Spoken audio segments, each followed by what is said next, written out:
105장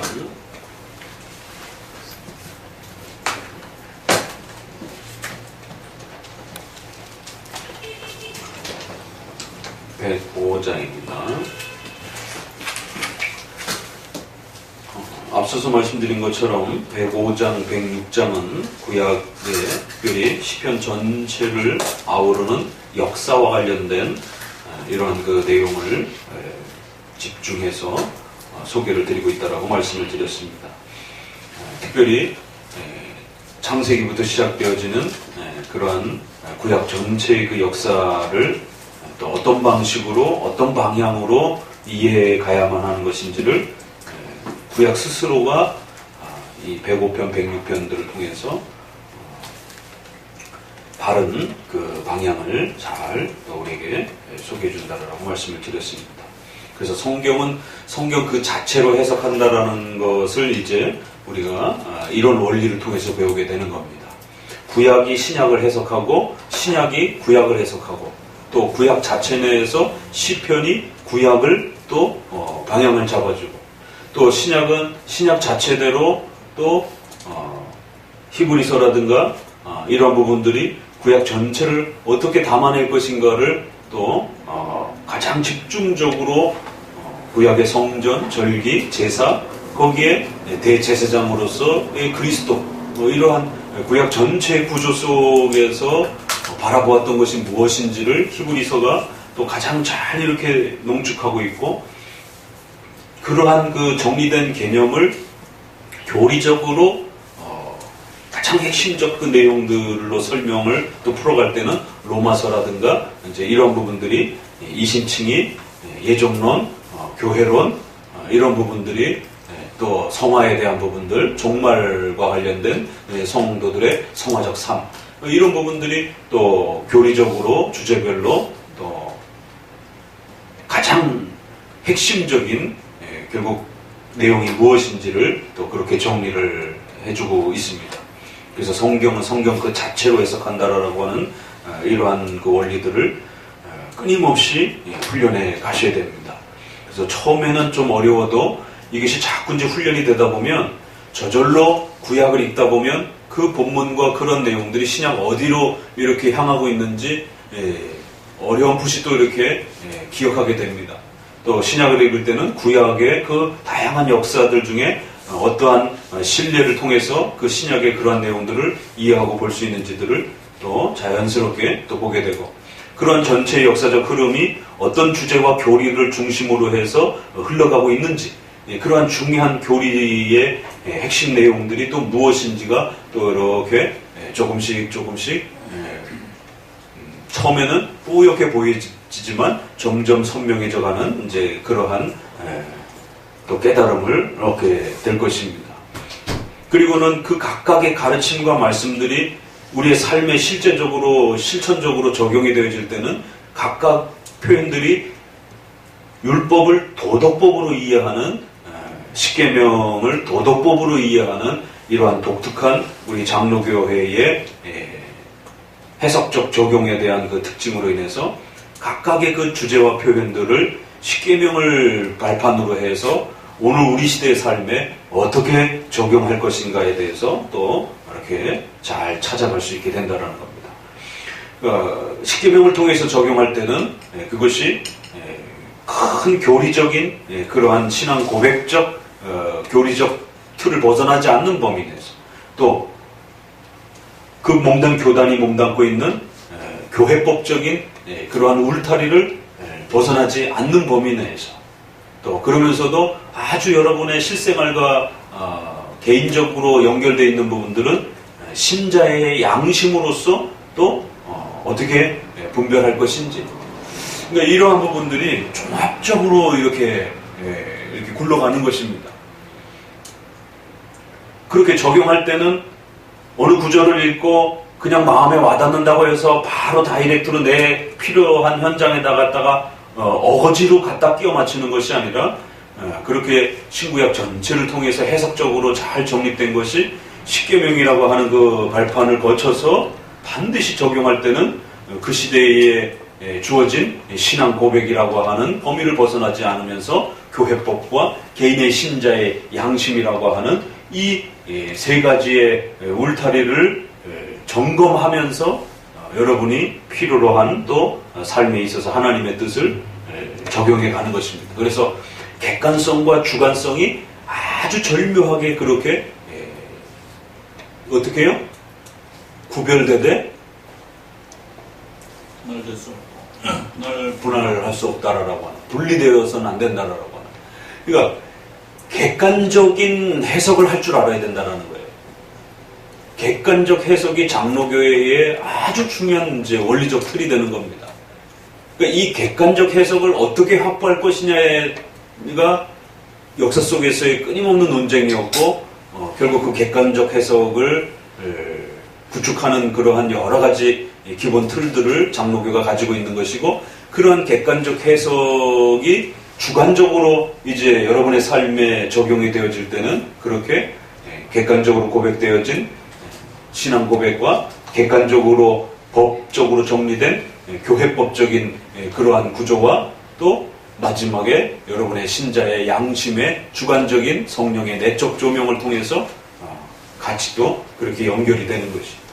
그래서 객관적인 그러한 기준과 주관적인 그러한 성령의 내적인 조명의 그러한 부분들은 분명히 다릅니다. 그럼에도 불구하고 이 둘은 아주 절묘한 형태로 분리될 수 없이 그렇게 여러분의 삶에 이렇게 잘 또 자리 잡아가는 것입니다. 그러니까 교회 역사의 이 성경 해석의 싸움이라고 하는 것은 이 객관성을 오버페이스해서 지나치게 성경에도 없는 거를 끌고 갈 때는 로마 카톨릭적인 율법주의적인 이제 인식 구조가 빠지는 것이고, 이 객관성을 잃어버리고 주관성으로 빠져버리게 되면 신비주의와 온갖 경건주의적인 그러한 형태로 신앙이 곤두박질 치는 것이에요. 그러니까 결국 종교개혁의 신앙이라고 하는 것은 성경을 있는 그대로 보존하고 그 성경이 말하는 내용들을 해석학적으로 정립해서 객관적으로 중요한 그 교리들을 찾아내고 그 교리들을 찾아내서 그 시대에 어떻게 적용할 것인가를 좀 더 십계명과 교회법이라고 하는 구조 속에서 세부적으로 세칙으로 그것을 더욱더 이렇게 풍요롭게 드러내는 것입니다. 그러는 과정을 통해 가지고 그 각각의 이제 가르침들을 내 스스로가 신앙 고백으로서 받아들이고 또 양심의 분별을 통해서 그것을 실천하면서 살아갈 것인가, 이런 아주 절묘함들이 이렇게 섞이는 것입니다. 이제 기독교 역사라고 하는 것도 말씀드린 것처럼 유대주의적인 그러한 관점이 있고 성전과 제사제도를 줬는데 그것을 지나치게 영토적이고 국가적인 형태로 이해하면서 마음은 예배에 없어져 버리고 오로지 절기와 각종 제사만 남아버리는 이제 이러한 형태들로 변질이 되는 것이죠. 그리고 거기서 한 걸음 더 나가보게 되면은 결국 바벨론 포로 생활을 통한 유대교라고 하는 탈무드 이런 형태로 알려진 유대주의라고 하는 아주 더 변형되어져가는 그런 형태로 이제 망가지는 것이고요.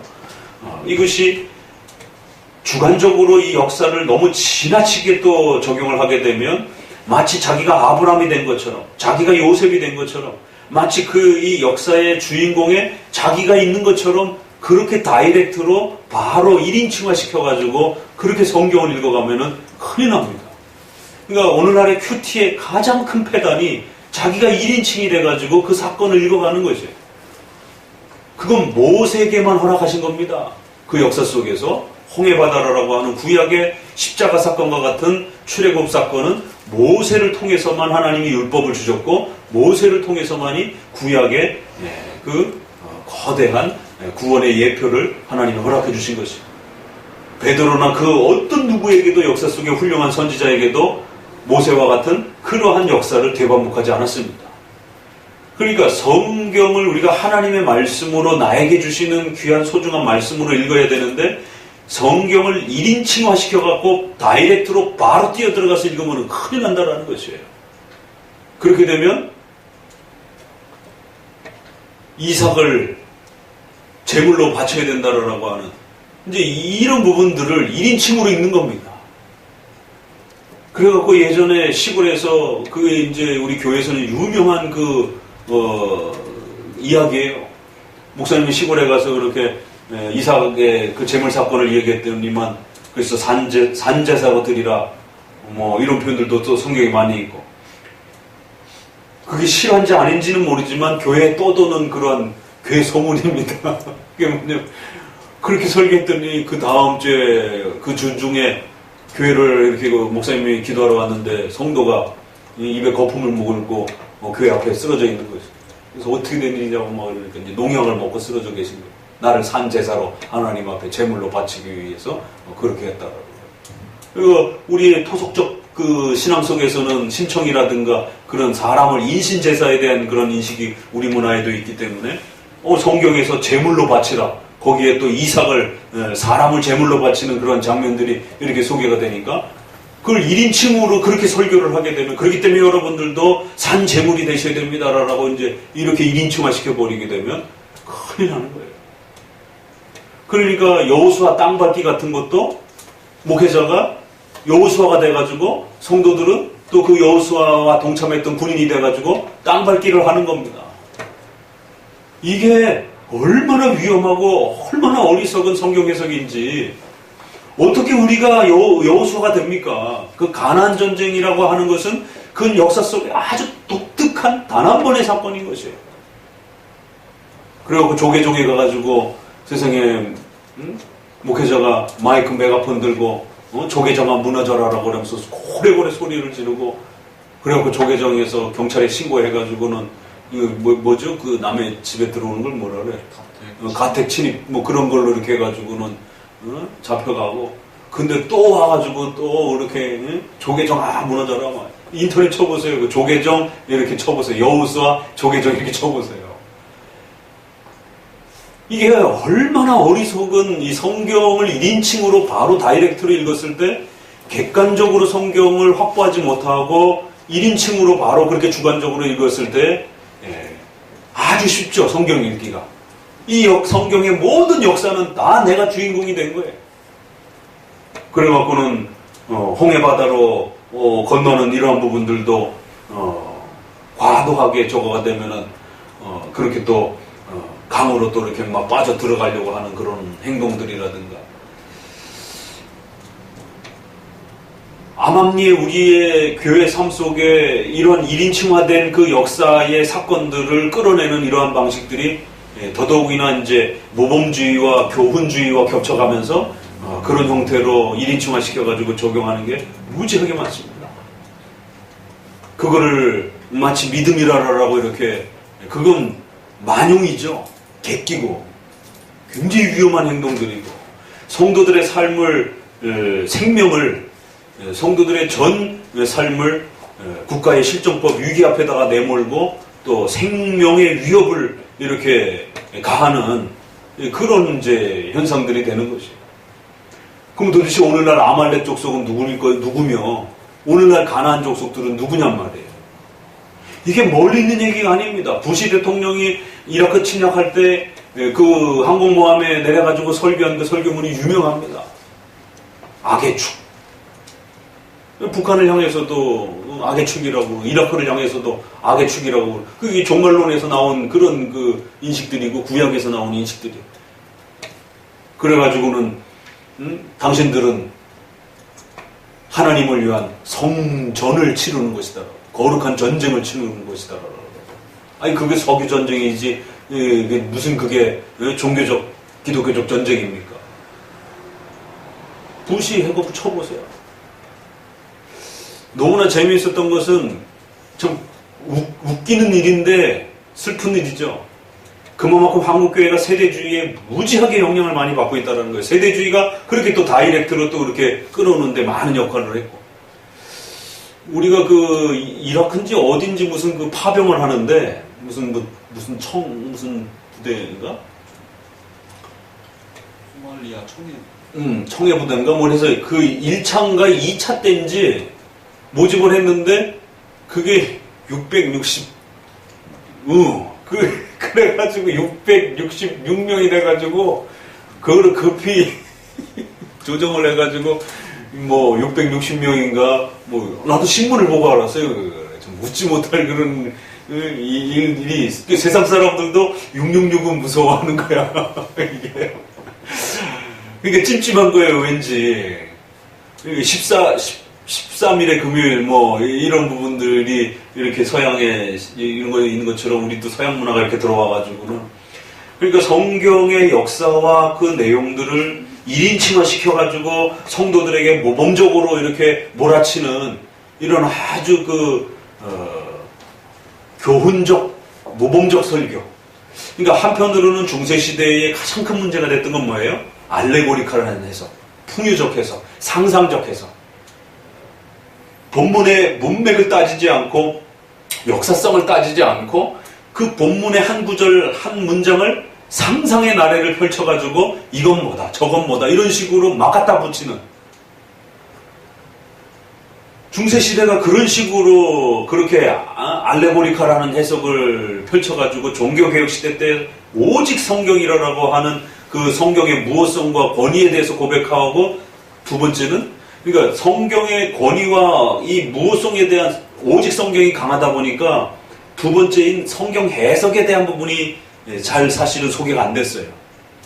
그러니까 오직 성경은 성경의 권위의 문제이기도 하면서도 성경의 해석의 문제이기도 했어요. 그래서 종교개혁자들이 오직 성경의 권위에 대한 문제도 외쳤지만 그 다음으로 따라붙은 게 뭐냐면 카톨릭의 알레고리칼 해석을 철저히 배격하고 개혁하는 겁니다.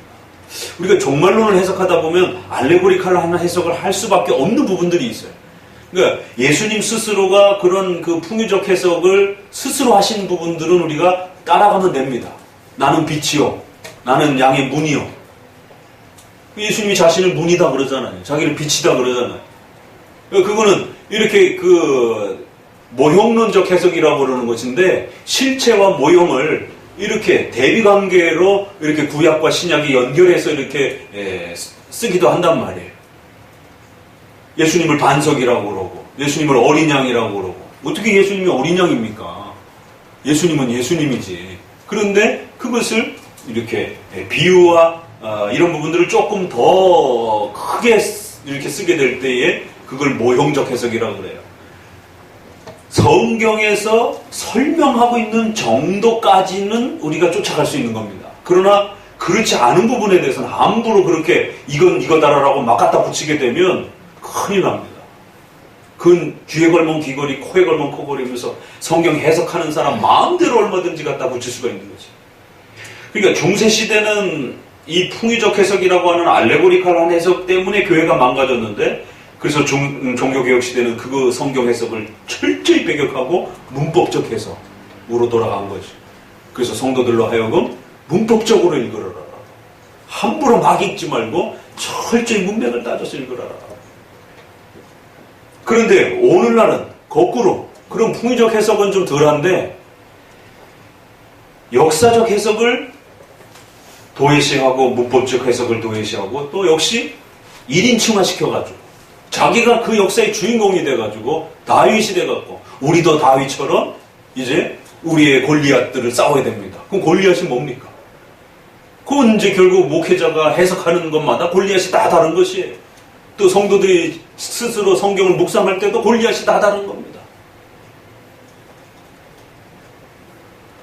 그러니까 1인칭화 시켜가지고 모범적이고 교훈적으로 몰아붙이면서 그렇게 했을 때 상 받는다라고 하는 이 전형적인 이러한 그 역사성을 무시한 또 이런 해석이 오늘 우리 시대엔 또 팽배해 있어요. 그래서 이제 여러분들은 역사성을 고려하고 역사성을 잘 인식하면서 어떻게 성경을 읽어야 될 것인가에 대해서 배우셔야 된다. 우리가 문법적 해석, 역사적 해석, 교리적 해석이 있었죠. 그래서 신앙 고백서를 우리가 배울 때는 이제 성경의 중요한 7개의 7대 교리를 중심으로 해서 성경을 잘 방향을 추적하는 것이고 문법적 해석은 단어와 문장을 정확하게 읽어내는 훈련을 하는 것이고 그 다음에 역사적 해석은 성경 신구약 전체의 그 역사적 사건과 내용들을 어떻게 방향을 잡아서 해석해 갈 것인가.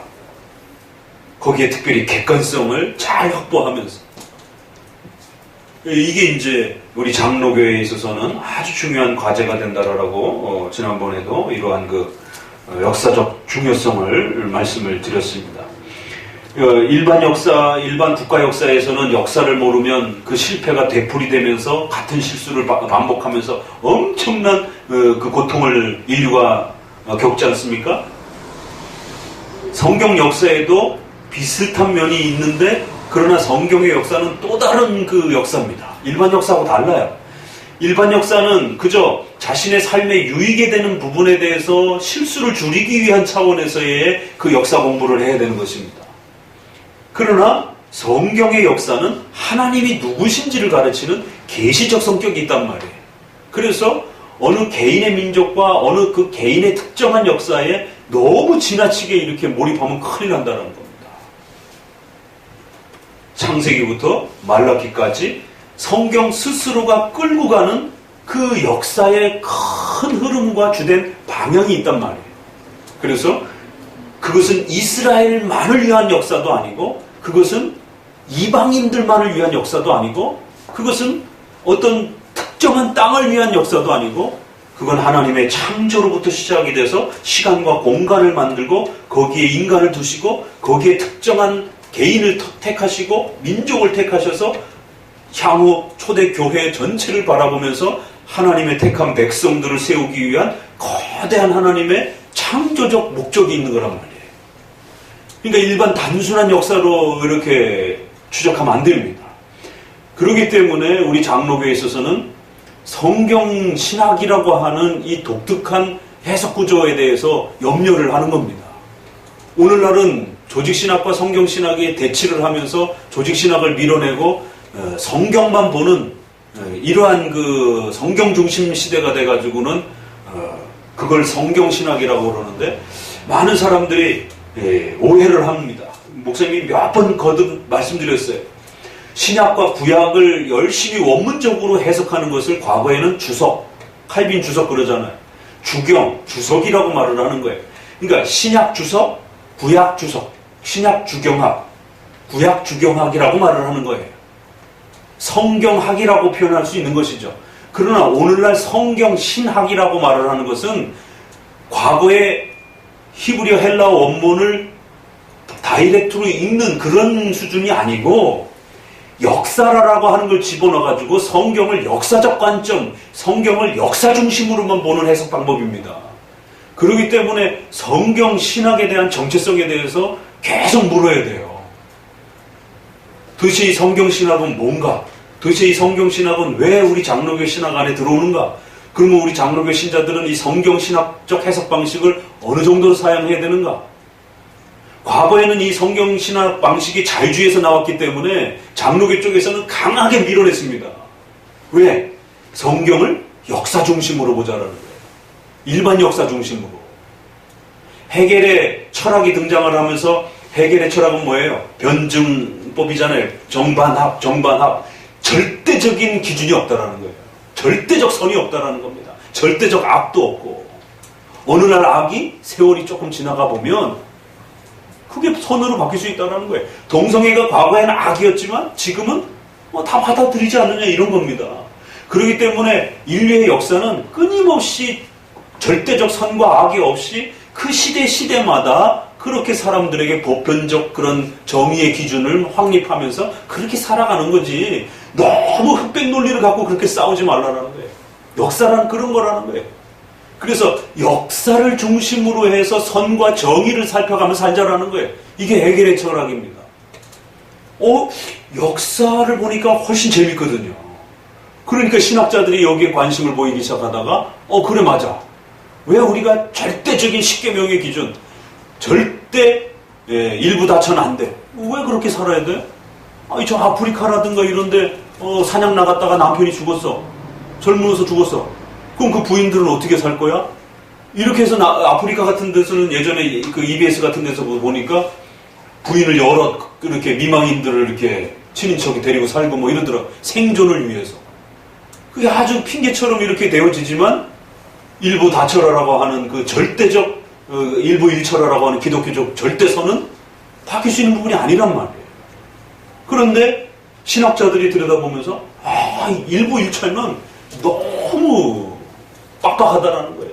인류의 그런 어려운 형편과 상황들을 너무 고려하지 않는다라는 거예요.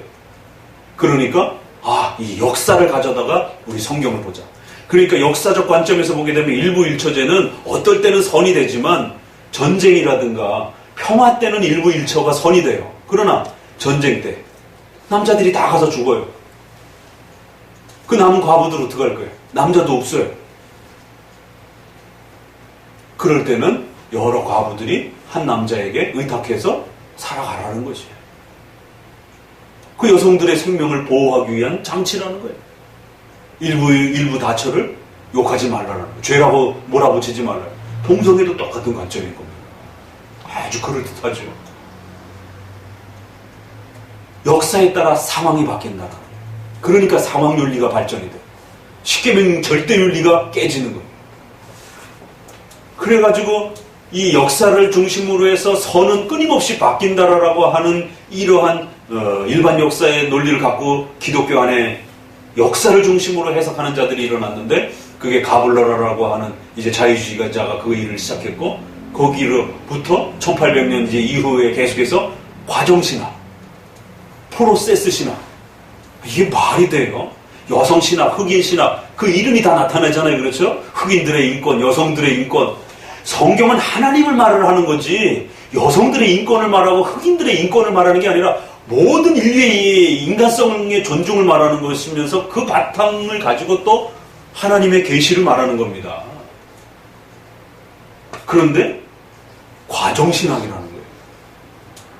세상에. 과정. 성경을 절대적 기준으로 보지 말고 진행되어져 가는 하나의 시간의 과정으로 보자라는 거예요. 그러니까 어떠한 그 윤리적 선도 지금 완벽하게 절대적인 게 없다라는 거예요.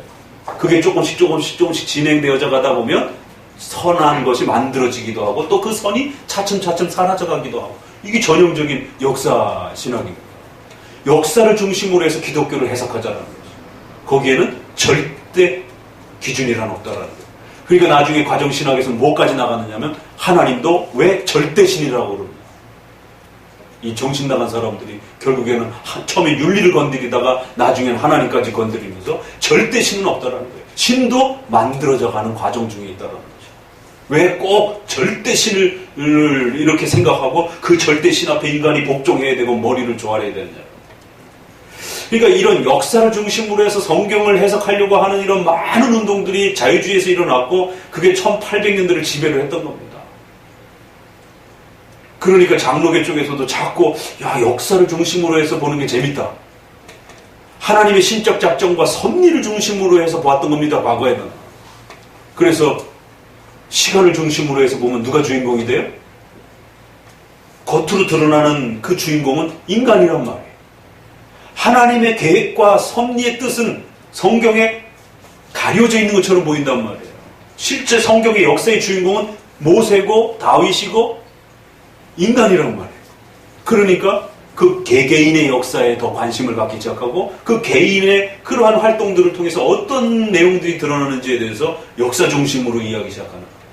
이걸 장로교에서도 자꾸, 그러니까 오순절 부흥운동이 일어나니까 장로교에서 자꾸 그걸 방언이나 이런 그 신비체험을 끌어들인 것처럼 자유주의자들의 이런 역사 해석을 가지고 그 시대가 막 팽배하니까 거기에 이제 반응하고 다 대답하고 그러다가 좋은 면도 있구나 이러면서 끌어오기 시작했는데, 그게 이제 프린스턴 신학교의 게랄더스 보스가 역사 신학을 끌어오기 시작한 거예요. 그래서 게랄더스 보스의 그 유명한 책이 성경 신학이라는 책이 만들어지는 겁니다. 그나마 그래도 보스의 책은 조금 우리가 아주 나쁘진 않아요. 훌륭한 책입니다. 근데 문제점이 분명히 있다는 거예요.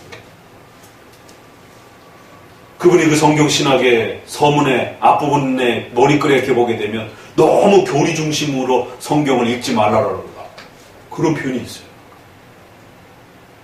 그러니까 저도 전도사 때라든가 이런 때는 워낙 어려운 책이고 그래가지고는 그런 부분이 눈에 안 들어왔는데, 나중에 이제 이런 장로교 신학이 체계화되고 나서 다시 보니까 세상에 앞에 그런 표현들이 왜 우리가 성경 신학을 해야 되는가라고 하면서 역사 중심으로 성경을 읽어야 되느냐라고 하면서 기존에 너무 기독교 강요, 교리, 신앙 고백서, 교리 문답, 이런 교리 중심 주제로 보게 되면 너무 딱딱하다라는 거예요. 그러니까 역사를 중심으로 해서 성경을 보는 얘기는 하나님의 작정과 섭리에 대한 거부감이 있는 겁니다. 그 역사의 실제 주인공인 인간을 중심으로 해서 성경을 보고 싶어 하는, 그리고 거기에 한편으로는 교리, 조직신학에 대한 거부감 속에서 나오는 것이 성경신학. 그래서 조나단 에드워즈는 신비주의에 대한 것을 수용한 것에 대해서 우리가 일부분 정리하고 조나단 에드워즈를 장점을 수용해야 되는 것처럼, 게랄드 보스는 반드시 이 역사적 방법에 대한 성경신학을 장로교 안으로 가지고 들어온 1호란 말이에요. 그래서 그 뒤로 장로교의 수많은 제자들이 역사를 중심으로 해서 성경신학으로 성경을 보기 시작합니다. 그러니까 자연적으로 조직신학과 교리신학과 신앙고백이 등한시되어지는 거죠. 오순절 신비체험을 통해서도 교리와 신앙고백사가 교회 안에서 없어졌습니다. 그런데 이쪽에서 또 한편 역사를 중심으로, 성경신학을 중심으로 성경을 보면서 성경만 보자, 이 얘기하는 거예요. 그러니까 교리, 신앙고백사 점점 더 없어집니다. 이래서 성경신학은 성경 역사신학이에요. 사실은 말을 줄이지 않고 그대로 하려면 성경 역사신학이라는 말이 훨씬 성도들에게 정확한 오해를 불러일으키지 않는 이름입니다. 성경신학 이러니까 마치 성경을 굉장히 열심히 보는 이러한 그 하나의 패턴인 것처럼 오해가 돼 있어요. 이름 자체 때문에. 그리고 조직신학은 성경을 보지 않는 그런 것처럼 이렇게 곡해가 돼 있는 것이죠. 성경 역사신학이에요. 성경을 역사 중심으로 보는 하나의 해석 방법론입니다. 그래서 지금은 성경신학이라고 하는 주제가 워낙 크게 뜨고 있기 때문에 교리 중심으로 성경을 읽고 공부하는 교회들이 아주 곤욕을 치르고 있어요. 거기에 이제 결정적인 이제 그 형태가 성경신학과 조직신학이라고 하는 이제 이런 형태로 막구도 형태로 이제 이렇게 지금 형성되어 있는 것이죠. 그럴 때에 이제 우리가 역사 얘기하다가 오늘날의 신학적인 이런 풍토와 경향들도 좀 상식적 부분에서 좀 우리 성도들이 알고 계시라고 조금 더 가다듬어서 좀 말씀을 드렸습니다. 그러니까 이처럼 역사를 잘못 이해하게 되면 일반 역사에도 그렇지만 교회 역사 속에서도 신구약 성경 자체 내에서도 잘못 그 역사를 잘못 잡게 되면 하나님의 창조와 작정과 섭리의 이러한 그 중심의 흐름을 놓쳐버리게 되고 또 교리 중심으로 그 역사 신구약 전체를 이렇게 잘 그 방향성을 잡아야 되는데 결국에는 시간 중심으로 작정과 섭리를 토대로 하지 않고 결국 사건과 그 역사만 중심으로 해서 성경을 읽다 보면 지나치게 1인칭으로 들어가서 마치 교훈적으로 모범적인 그런 형태로 결국 이 성경이 흘러가게 됩니다. 그러다 보니까 성경 신학하는 사람들끼리 구약은 구약에 신약은 신약끼리 어떤 일이 벌어지냐면 통일성이 없어요. 주장하시는 마다 다 주제가 달라요. 그래서 어떤 분은 하나님의 나라로 중심으로 보고 어떤 분은 언약 중심으로 보고 어떤 사람은 칭의 중심으로 보고 그런데 가장 많이 그래도 보는 중심이 언약 중심이에요. 그래서 오늘날 우리 주변에 언약 신학이라고 하는 것이 이제 성경 신학을 대표하는 이름으로 그렇게 많이 펼쳐지는 것입니다. 그 마이클 호튼이라고 하는 분조차도 언약적 관점에서 본 조직신학, 자기의 조직신학을 기존의 교리 중심으로 보는 것들을 완전히 뒤바꿔가지고 언약 중심으로, 역사 중심으로 조직신학을 설명해 보겠다라고 그렇게 제목을 잡을 정도로 오늘날은 교리와 조직신학 중심이 아니라 그렇게 역사 그 자체만을 중심으로 삼는 이제 이런 형태로 바뀌어버렸습니다.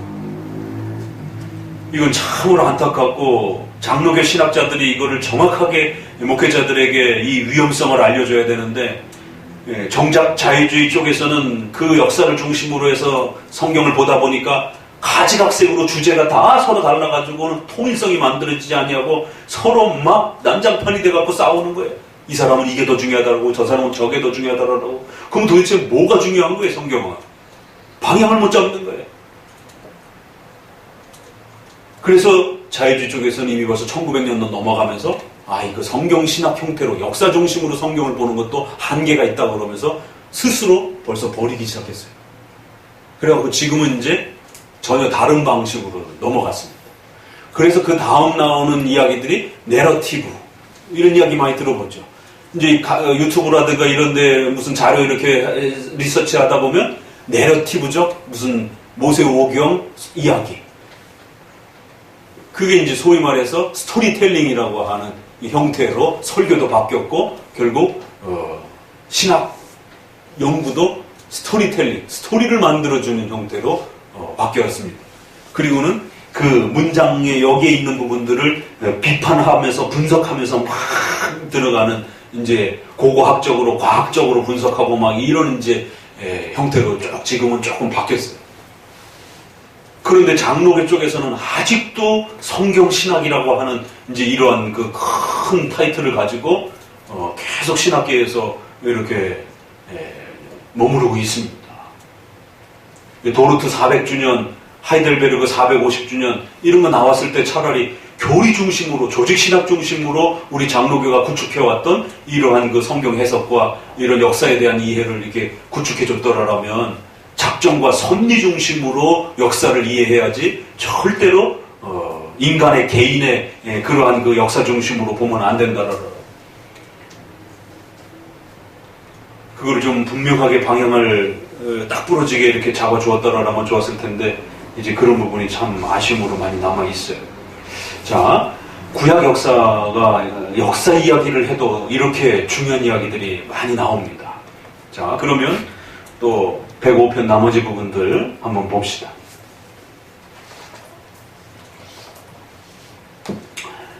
지난번에 창조로부터 아브라함을 택했고, 그 아브라함에게 언약을 맺었고, 은혜 언약을 더욱 구체적으로 확정해 주셨고, 그리고 그 아브라함의 자손을 요셉 12지파를 야곱을 통해서 12지파를 세우신 다음에 그 요셉을 따로 분리해서 애국으로 그렇게 인도하는 과정까지 봤습니다. 그러니까 이것도 단순한 이스라엘 역사도 아니고 그 개인의 집안의 역사도 아니고, 왜 하나님이 이 요셉에게 이런 아주 독특한 이러한 그 생애를 살게 하셨는가? 그러니까 이건 요셉을 따라할 문제가 아닙니다. 구약의 교회를 세워가는 하나님의 중요한 과정이라는 거예요. 그렇기 때문에 우리가 요셉처럼 이렇게 하면 부자가 된다, 이런 말이 아닙니다. 요셉은 그 애굽의 총리로서 세우고, 그 강대국의 그 방편을 이용해서 이스라엘 백성들의 연약함들을 키워내기 위한 하나님의 아주 중요한 창조적 그 섭리적 계획이었다라는 것이죠.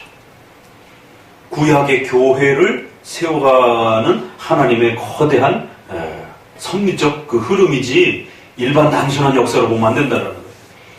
그래서 이제 19절에 곧 여호와의 말씀이 응할 때까지니라, 그 말씀이 저를 단련하여도다 라고 하면서 이 요셉의 역사 전체를 어떻게 해석해야 될지를 일단 일단락 맺어줍니다. 그래서 이것은 한 개인의 형제들끼리의 어떤 그 미움과 싸움과 다툼과 갈등과 이런 그 내용이 아니라는 거예요. 그러니까 단순하게 여기에 이 요셉의 사건을 읽고, 아, 형제지간의 싸움은 안 되겠구나, 물론 그런 교훈도 담겨 있긴 있어요. 그러나 그것은 아주 일부분이라는 것이죠. 여기에서의 이 요셉의 이 사건은 창세기가 이렇게 흘러가다가 갑자기 아브라함이라고 하는 특정한 사람이 확 등장하면서, 그리고는 아브라함 이삭의 사건도 훅 넘어가고, 그리고는 야곱의 12지파 이야기, 특별히 요셉의 이야기가 창세기에 상당히 많은 분량으로 이렇게 구축되어 있단 말이에요. 그걸 형제지간의 싸움과 그래서 형제지간에 싸우지 말고 우애 좋게 지내라, 그 정도 이야기는 여러분 도덕경이라든가 화엄경이라든가 이런 걸 읽어보세요. 그 정도를 깨달으려고 성경을 읽냔 말이에요. 그게 아니라 하나님이 은혜 언약을 펼쳐가시기 위한 그 하나님의 은혜 언약의 역사를 세워가기 위한 그 구약의 교회를 세워가는 거대한 하나님의 섭리적 역사의 한 방편으로 그렇게 요셉의 생애가 쓰여지는 것입니다. 그래서 아무도 일반 형제지간에 겪지 않는 독특한 그 편애적 사건이 요셉의 사건 속에서 발생이 된 겁니다. 그래서 요셉에게 더 특별한 계시를 허락했고 더 특별한 사랑을 받을 수 있는 그러한 자리를 허락했고, 근데 그걸 이해하지 못한 형제들은 그걸 빌미로 삼아가지고 결국 어린 동생을 죽이려고 달게 들었던 인간의 그러한 폭력과 악에 대한 죄악의 그 모습들이 반영이 되면서 하나님께서 계획하셨던 그 특별한 계획이 결국에는 한 집안의 형제지간의 그러한 그 아주 폭력적 그런 행사로 그렇게 위협을 받는 그러한 형태로 인간의 죄 때문에 하나님의 거대한 역사가 이렇게 또 위협 앞에 이렇게 노출이 되어진, 그럼에도 불구하고 하나님께서 그 많은 인간의 죄악들을 막아내시면서 요셉을 애굽이라고 하는, 다른 나라도 아니고 애굽이라고 하는 그 시대에 가장 발전되어 있고 가장 강대국이었던 그 강대국의 최고의 통치자의 자리에 세워가시는, 여러분들이 그거는 함부로 따라할 수도 없고, 여러분이 뭘 따라한다고 해가지고 미국에 여러분이 무슨 부통령이 될 거예요, 무슨 외교장관이 될 거예요. 그건 말도 안 되는 겁니다. 이거를 지나치게 1인칭으로 역사를 무시하고 들어가게 되면 그건 요셉만이 그 구약의 교회를 지켜내기 위하여 하나님이 그 요셉에게 아주 특별한 형제로부터의 그 미움을 받게 하는 그 아픔과 고통들을 허락했던 겁니다.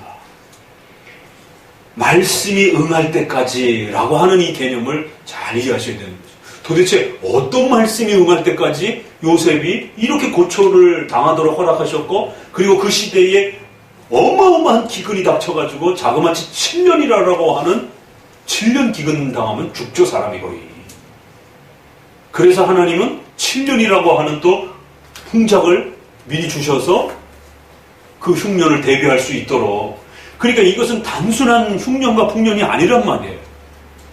구약의 이스라엘 백성들이 그 애굽으로 내려가서 애굽의 그 피난처를 사용할 수 있도록 하시기 위한 하나님의 강력한 조치였단 말이에요.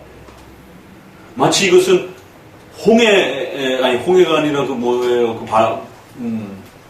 물로 멸망한 사건, 노아의 홍수 사건과 같은 인류에 있어서 아주 특별한 그러한 사건으로서 보여줄 수 있는 부분이란 말이에요.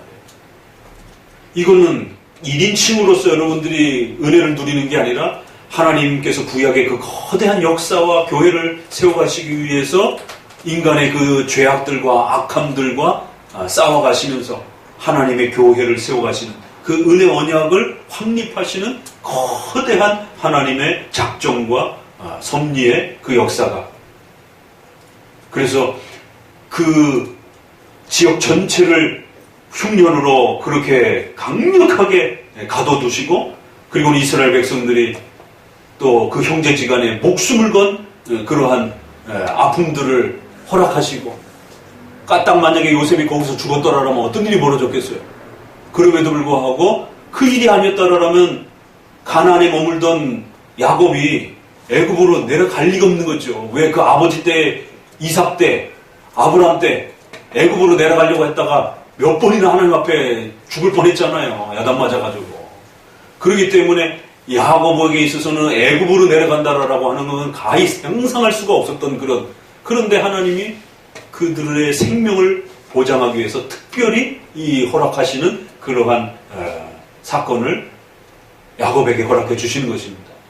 그러기 위해서는 야곱이 그냥 내려가지 않기 때문에 강력하게 떠밀려서 내려갈 수밖에 없도록 하기 위해서 그 일대가 7년 동안이라고 하는 어마어마한 기근이라고 하는, 또 한 집안의 형제지간의 미움이라고 하는 그런 엄청난 고통을 겪게 하시면서 결국 자신의 생의 모든 것들을 포기하고 야곱이 가족들 전체를 70여 명을 데리고 애굽으로 갈 수밖에 없는, 그건 하나님이 등을 떠밀어서 정말 가는 거예요. 그렇게 해서 애굽에 들어가서 그 애굽의 통치자로서 그 요셉이 서고, 그 통치 아래에서 이스라엘 백성들이 200만 이상으로 성장할 수 있도록, 장차 초대교회까지 이 그리스도께서 유대의 가문을 통해서 오시고 그 초대교회 성령이 임하셔서 전 역사 속에, 이 지구 역사 속에 하나님의 교회가 펼쳐져가는, 거기까지 하나님은 보시는 겁니다. 그 일을 위해서는 반드시 이 민족이 일정한 수준으로서의 그 공동체를 형성하지 않으면 부족 국가로 있다 보면 굶어서 오르되 죽고 주변 부족에 의해서 공격하게 되면 바로 죽을 수도 있는 위험이 있기 때문에 하나님께서는 그러한 애굽이라고 하는 방편 국가를 이용해서 이스라엘을 키워내시는 거대한 하나님의 창조와 섭리 속에서 필요로 했던 역사지, 이게 요셉의 이 역사를 한 번으로 누가 따라 했다가는 큰일 날 수 있는 그런 문제라는 것이. 그래서 바로 20절 이후로 어떻게 이제 흘러가는가 보세요. 왕이 사람을 보내어 저를 풀어주고 저를 자유케 했는데 저로 그 집의 주관자를 삼고 그 모든 소유를 관리케 하고 임의로 백간을 다스리게 했도다. 이에 이스라엘이 애굽으로 들어갔고 야곱이 함 땅에 그렇게 객이 되었도다. 그래서 여호와께서 그 백성을 크게 번성케 하여 그들의 대적보다도 강하게 만들어 주셨다. 이걸 가지고 창세기를 보셔야 되는 겁니다. 이걸 가지지 않고 창세기를 보게 되면 요셉의 역사를 어느 쪽 방향으로 해석해야 될지 방향을 못 잡는 것이.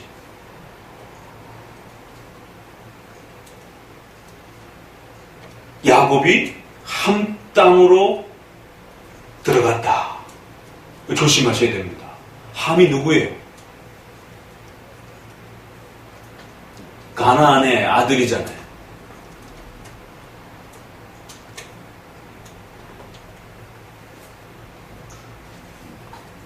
뭘 끄덕끄덕해 거꾸로 얘기를 했는데 노아의 세 아들 셈, 야벳, 함이잖아. 거꾸로 함의 자손 아들이 그 손주 볼 형태로 가나안이고 함이 노아의 아들 중에 셋 중에 하나잖아요. 함이 저주를 받는단 말이에요. 그 가나안이 저주를 받아요.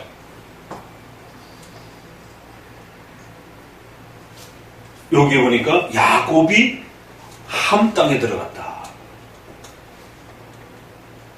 왜 이렇게 표현을 할까? 이런 것도 이제 여러분들이 고민하면서 읽어야 되는 겁니다. 왜냐하면 그냥 애굽 땅에 들어갔다 이렇게 해도 되는데 함이 누구냔 말이에요. 그러니까 이 한마디 한마디 안에 창세기 역사가 다 담겨 있어요. 그러니까 풀어줬다, 자유케 했다, 감옥에서 풀어줬다. 이게 무슨 얘기? 그 보디발 사건이 다 이미 여기에 섞여 있는 거잖아요. 그렇죠? 한 구절 안에. 그리고는 갑자기 느닷없이 노아의 홍수 사건으로 쑥 올라가는 거예요. 애굽 땅에 들어간 거를 함 땅으로 들어갔다 이렇게 말을 하는 거죠. 그럴 때 이제 이런 역사 부분을 잘못 해석하게 되면은 함이 어디에? 애굽 지역이잖아요. 애굽이 어디 쪽이에요? 아프리카 지역 쪽이잖아요. 그러니까 함은 저주를 받았고 셈과 야벳의 종이 될 것이다라고 하는. 아브라함이 어느 족속이냐면 셈 족속으로 흘러가요. 그 야벳 족속을 황인종이라고 해석을 하고 셈 족속을 백인으로 해석을 하고 그래갖고는 함 족속을 흑인들로 해석을 하는 거죠. 누가요? 이 종교개혁 이후에 우리 개신교 쪽에서 특별히 유럽 개신교인들이 유럽 백인들이 그래갖고 아프리카 식민 정책들이 일어납니다.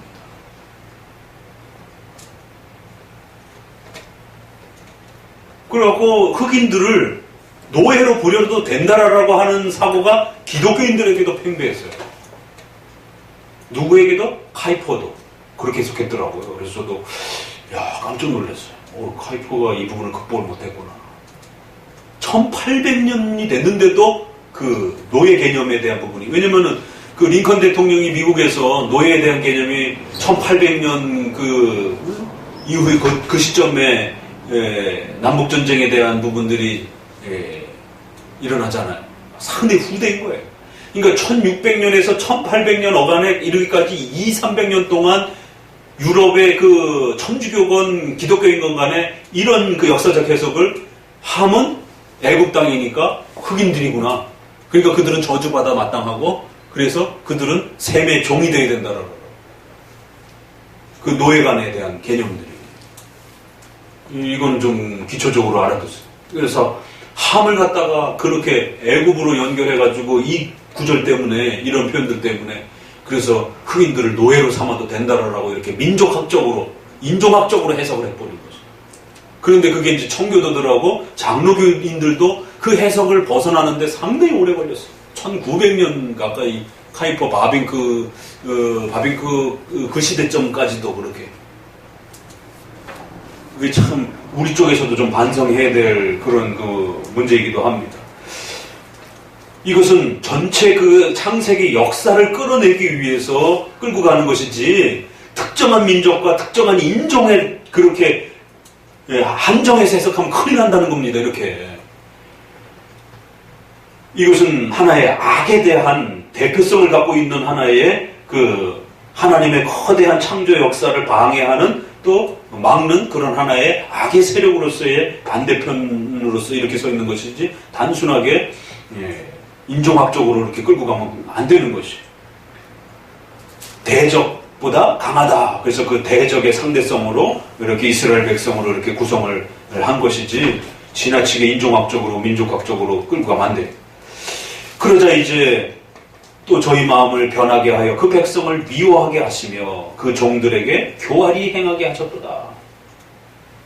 그러니까 창세기를 보게 되면 왜 갑자기 또 출애굽기를 보게 되면 그 요셉이 통치하던 시대를 거쳐서 몇 세기를 이제 지나면서 결국 그 애굽 왕조가 새롭게 등장한 왕조가 과거에는 요셉을 알았기 때문에 이스라엘을 잘 대해줬지만 정치사적으로는 새로운 왕조가 등장을 하면서 요셉이 통치하던 왕조하고 이제 왕조가 조금 바뀝니다.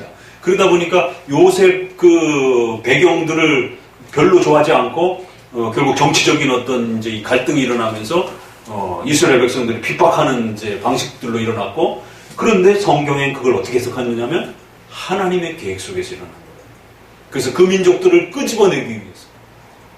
그러니까 이 한마디가 출애굽기와 창세기 전체를 보게 하는 관점인 거예요. 이건 단순히 바로의 문제도 아니라는 거예요.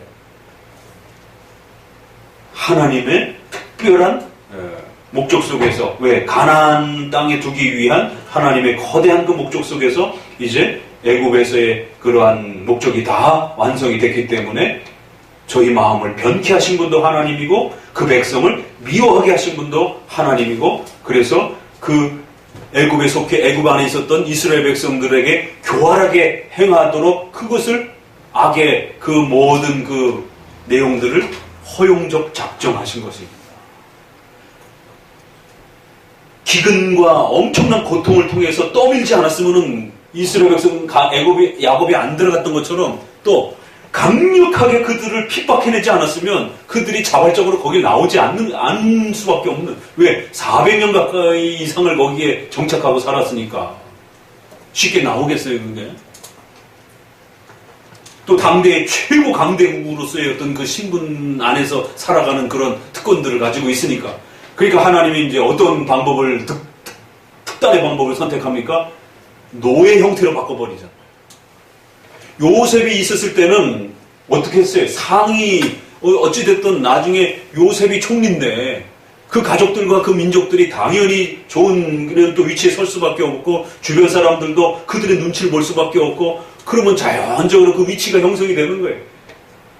그런데 이제 후대로 갈수록 하나님이 오히려 이들을 미워하게 하고 이들을 핍박하게 만들고 나중엔 이들을 종으로 부리게 하는 이제 이러한 결국 일들이 벌어지면서 이스라엘 백성들이 엄청난 학대를 당하게 하는 이건 단순한 역사가 아니라 하나님이 그들을 끄집어내시기 위한 거대한 그 애굽인들의 악을 사용하시는.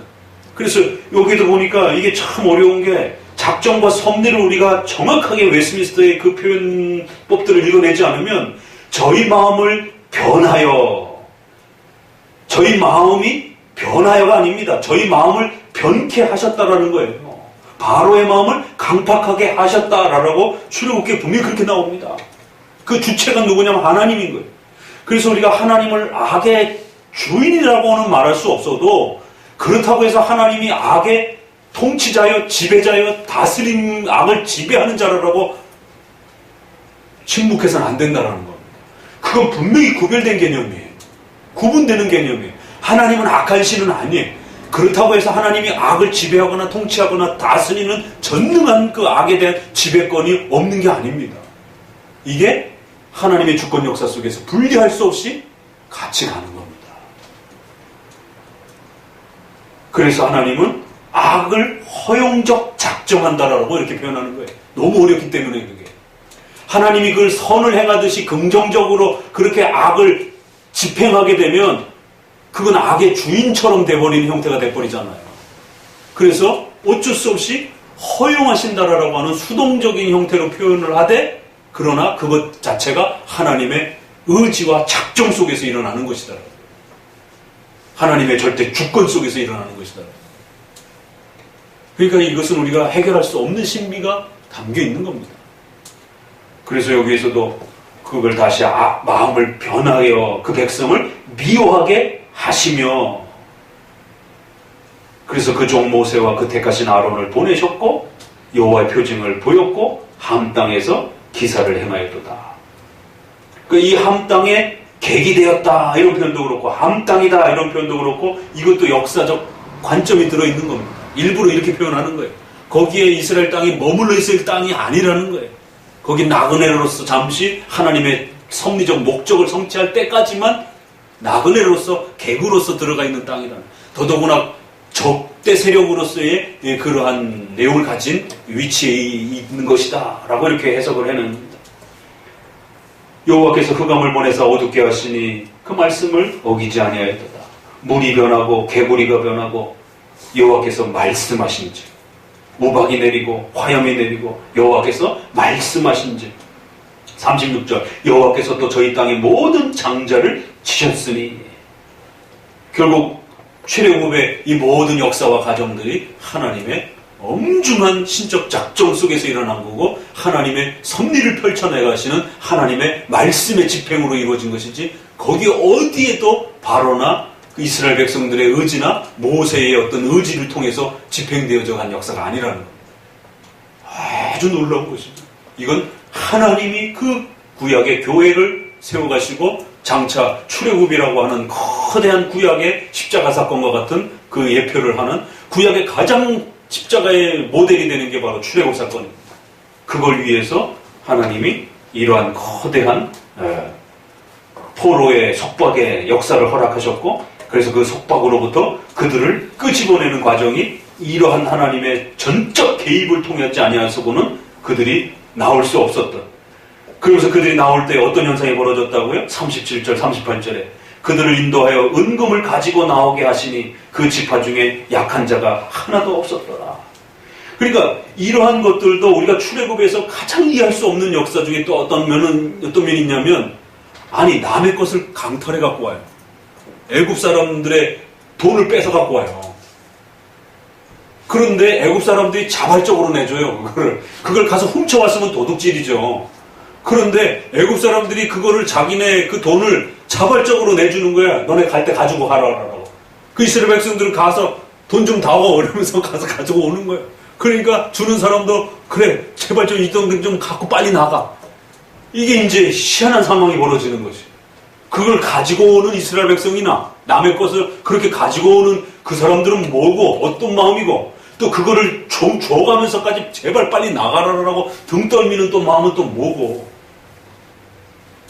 애국 사람이나 이스라엘 백성이나 이건 일반 상식 개념으로 설명될 수 있는 문제가 아닙니다. 이걸 보편적 교훈으로 어떻게 설교를 해요? 남의 것을 이거 강탈이지 이게 진짜 말 그대로. 예수님이 십자가 들어가시기 전에 나귀를 내 주가 쓰시겠다 하고 그냥 뺏어 오잖아요. 이건 보편적으로 설명할 수 없는 특수 사건입니다. 그냥 주가 쓰시겠다라고. 이걸 부흥사들이 교회 현장에서 1인칭으로 해석해가지고 목회자가 쓰시겠다라. 이제 이런 식의 이제 오버페이스가 되는 것이에요. 이건 신이시기 때문에 전능하신 주인이시기 때문에 주가 쓰시겠다라고 하는 하나님이 만드셨고 하나님이 가져가실 수 있는 겁니다. 출애굽기 역사 속에서도 그 애굽의 부요는 하나님이 허락해 주신 거라는 거예요. 그래서 내 백성이 나아가는데 내 백성이 가난한 채로 갈 수 없다라는 거예요. 그래서 그들의 마음에 어마어마한 공포를 심어주고 그래서 내 가는데 너희들의 재물을 내 백성에게 내놓으라는 거예요. 이건 보편 상식이 아닙니다. 하나님의 주권적 결단을 통해서 하나님의 백성들을 채우기 위한. 왜? 또 그 애굽 사람들이 이스라엘 백성들을 노예로 부려먹었기 때문에. 역사 속에서 해석해야지 이걸 잘못 해석하게 되면 이거 도둑질이 될 수도 있는 부분이 될 수도 있는 것이에요. 바로 이러한 아주 독특한, 그래서 이스라엘 백성들에게 부요함을 가지고 나가서 준비할 수 있도록 이스라엘이 애굽으로부터 그렇게 강력한, 어떻게 보면 강탈의 행위지만 하나님이 창조주시기 때문에 얼마든지 신적 명령으로서 애굽의 것을 걷어다가 이스라엘에게 주고 그 다음 문장도 그래야 결국 그들이 떠날 때 애굽이 기뻐하였으니 저희가 그들을 두려워하였습니다. 그러면서 결국 44절에도 보니까 열방의 땅을 저희에게 주시며 민족들의 수고한 것을 소유로 취하게 하셨다. 가나안에 살던 사람들 다 내쫓고 하나님이 그 땅에다가 이스라엘 백성들을 주셨다라는 거예요. 그 소유권을 확정해 주시는 분은 하나님이시다라는 거예요. 굉장히 무서운 말이에요. 이런 표현이 사도행전 17장에 보게 되면은 각 거주의 경계를 하나님이 정하시고 태어나게 하시고 땅을 주신다라고 말씀하시는 겁니다. 신약에서도 이걸 받아가지고. 그렇기 때문에 이제 이러한 그 개념이 국가론으로 넘어가게 되면 그래서 각각의 그 국가는 하나님이 주신 신적 그 사명이라고 하는 국가관이 나오는 거예요. 그래서 일제시대가 우리가 침략을 당했을 때는 설교를 통해서 목숨을 걸고 나라를 지키라라고 설교를 할 수 있는 것이에요. 근데 그거를 김재준 목사라든가 이 기장 측의 이쪽 그 목회자들은 그걸 잘못 해석해가지고 예레미야의 그 사건으로 연결시켜가지고는 예레미야가 바벨론에게 포로로 잡혀가라라고 했기 때문에 일제는 하나님의 섭리 속에서 우리 조선을 지배하도록 허락된 것이다라고. 그러니까 일제를 바벨론처럼 그렇게 섬기라. 아주 이게 절묘한 그런 국가론의 적용인 것입니다. 그러나 그거는 예레미야 때의 그런 특수적 역사적 그 사건이지 그거를 보편적 국가 간의 그런 어떤 역사의 국가관으로 삼으면 큰일 나는 겁니다. 그래서 이러한 그 하나님의 소유권 개념 때문에 한 나라가 우리가 남의 나라를 침략하는 전쟁은 허락되어 있지 않지만 방어 전쟁으로서 남의 나라가 우리나라를 침략해 오게 되면 크리스찬이라 할지라도 혹시라도 저쪽에 크리스찬이 군대에 징집이 돼갖고 올지라도 우리 쪽 크리스찬들도 나가서 반드시 싸워서 크리스찬끼리 죽일 수밖에 없는 거예요. 그래도 정당한 전쟁이 된다는 겁니다. 이게 이제 장로교의 그 정당한 성경적 무력 사용에 대한 정당한 그 무력 사용에 대한 아주 중요한 또 내용이 담겨 있기도 합니다. 자, 그래서 결국 가나안 땅으로 들어갔고 그 과정 속에서 출애굽의 과정을 소개하면서 구름을 펴사 그들을 덮으셨고 메추라기로 먹이셨고 그들을 만족해 하셨고 반석을 갈르러 물을 먹이셨고 이 모든 출애굽의 거대한 40년 가까이의 이 역사들은 결국 포인트가 42절에 가서 이는 그 거룩한 말씀과 그 종 아브라함을 기억하셨던 것 때문이다. 아브라함만 기억했다라고 하면 또 인간 중심적 해석이 될 수 있어요. 근데 그 앞에 뭐라 그래? 하나님의 거룩한 하나님 자신의 말씀을 하나님이 지켜내시기 위한 하나님의 섭리적 역사였다는 거예요. 그리고 거기에 아브라함도 또 있었다 이렇게 말을 합니다. 그래서 하나님이 아브라함을 택하신 것도 그 아브라함에게 말씀과 은혜 언약을 집행해 주신 것도 이 모든 것이 하나님의 신적 작정과 섭리 속에서 구약의 교회와 또 그 교회를 통해서 그리스도가 오시고 초대 교회를 바라보시는 거대한 신구약 전체 역사가 담겨 있는 거예요. 그래서 그 백성으로 즐거이 나오게 하시며 그 택한 자로 바로 하나님의 택자들에 대한 하나님의 교회에 대한 하나님의 작정의 역사였다라는 거예요. 그들이 노래하며 나오며 열방의 땅을 저희에게 주셔서 그렇게 소유로 취하게 하시고 이는 저희로 그 율례를 지키며 그 법을 쫓게 하려 하심이라. 그래서 하나님의 말씀을 순종하고 그 하나님의 언약을 존중하면서 그 하나님의 말씀을 먹고 사는 자로서 하나님을 기뻐하고 즐거워하는 교회로서의 그 백성을 세우기 위한 거대한 하나님의 구약의 역사였다라고 이렇게 방향을 잡아주는 거죠. 그래서 이것은 이스라엘로 해석해도 안 되고 택자로 해석하는 겁니다. 그리고 그 택자가 교회로서 세워지는 것입니다. 요게 로마서로 넘어가면 로마서에 온 이스라엘 이렇게 나와 있어요. 그래서 그 온 이스라엘을 뭘로 해석해야 될 것이냐라고 했을 때 유대인들은 자기들이라고 그래요. 이스라엘이라고 그러니까. 그럴 때 우리 기독교 장로교에 있어서는 그 온 이스라엘은 온 택함 하나님의 백성들 이렇게 해석을 합니다. 그래서 이방인 중에 유대인 중에 모든 택한 백성들이 하나님의 이스라엘 백성들로서 그렇게 교회로 서는 것이다라고 장로교는 해석하는 거죠. 세대주의자들은 그걸 거꾸로 해석해가지고 이스라엘이 중심이라는 거예요. 그래서 시오니즘이 나오는 겁니다.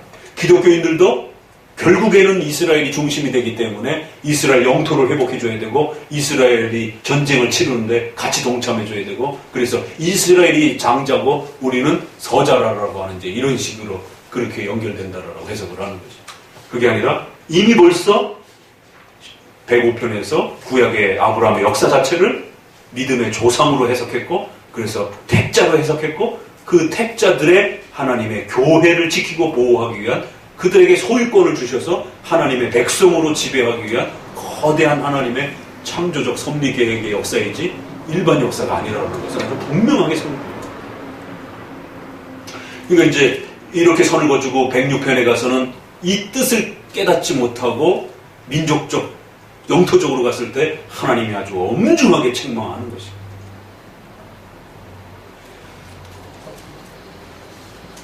그래서 시편을 역사적 관점에서 이렇게 보니까 또 이런 또 아주 놀라운 또 의미들이 있다라는 것을 우리가 보게 됩니다. 그래서 그 요셉의 사건이 나하고 직접적으로 개인적으로 연결되지 않는다 할지라도 결국 거대한 하나님의 섭리적 역사의 그 울타리 속에서 우리가 만나게 되는 겁니다. 어떤 것은 교훈적으로 1인칭적으로 개별적으로 이렇게 교훈을 받을 수 있는 부분들도 있어요. 그러나 그런 부분들이 그렇게 많지 않습니다. 거대한 하나님의 창조와 섭리 전체를 통해서 우리가 은혜를 받는 것이지 어떤 특정한 하나하나의 어떤 개개의 교훈에만 너무 이렇게 작은 부분에만 이렇게 집착이 되게 되면 누가 아까 말씀드린 것처럼 가나안 땅과 아말렉 족속과 가나안 족속을 누구로 해석해야 될 것이며 그 적들을 어떻게 싸울 것이며 아무런 답도 안 나와요.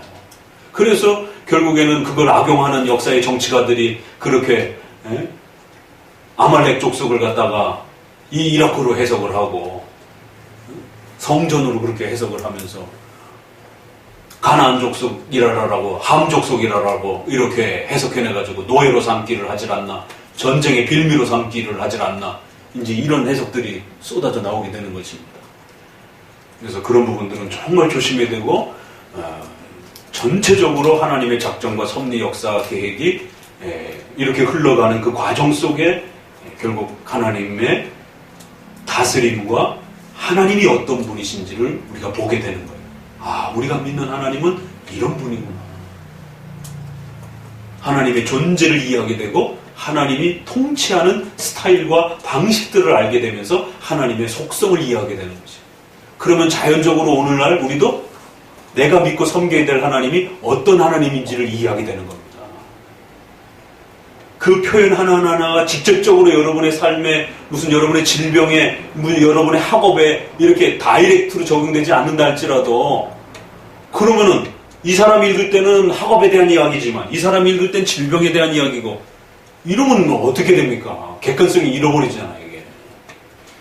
그렇기 때문에 이처럼 하나님의 작정과 섭리라고 하는 거대한 그 틀 속에서 하나님이 누구시고 하나님의 통치와 속성과 다스림을 이해해가면서 그런 하나님을 모시고 살아가는 자로서 우리가 동일하게 그 하나님이 동일하시기 때문에 동일한 신앙의 방식들이 형성이 되는 겁니다.